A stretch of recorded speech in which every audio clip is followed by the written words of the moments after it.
श्री स्वामी समर्थ. सगळ्यांना सकाळी उठले आणि मस्त गरम पाण्यामध्ये थोडंसं मध टाकून पियाले पहिले. नंतर संध्याकाळी जेवण बनवायची तयारी केली आणि त्याआधी डाळ भात ठेवला गॅसवर आणि नंतर मग सगळ्यांसाठी मी चहा बनवायची तयारी केली. कारण सगळे घरी आल्यानंतर पहिले बोलतात चहा दे, चहा दे.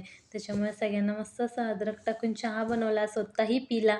आणि आज मम्मीने कॅलेंडर आणलं होतं किचनमध्ये ठेवण्यासाठी.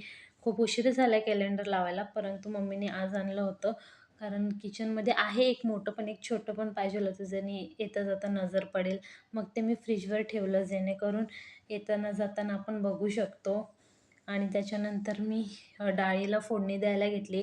डाळीला फोडणी वगैरे दिली, कढीपत्ता टाकला, लसूण टाकला फोडणीला. त्याच्यानंतर सगळे मसाले टाकून फोडणी दिली. आणि इथे मी आज शुक्रवार आहे, त्याच्यामुळे मी अंड्याची भुर्जी बनवणार होती, म्हणून कांदा कट करून घेतला आणि कढई ठेवली गॅसवर आणि तेल टाकलं त्याच्यामध्ये. आणि इकडे टोमॅटो वगैरे मी चिरून घेतला मस्त असा. मी मिरची नाही टाकत, कारण मला तिखट नाही जास्त आवडत त्याच्यामुळे. आणि कांदा टाकला फोडणीला आणि टोमॅटोसुद्धा टाकला.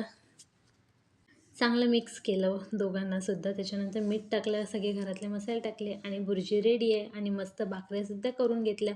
आणि जेवण करून खूप घाम आला होता, कारण खूप गरम होत होतं. त्याच्यानंतर फ्रेश झाले आणि पहिले जेवून घेतलं आणि मस्त स्ट्रॉबेरी आईस्क्रीम आणलं होतं, ते खाल्लं, सगळ्यांना दिलं. आणि असा होता आजचा मिनी व्लॉग.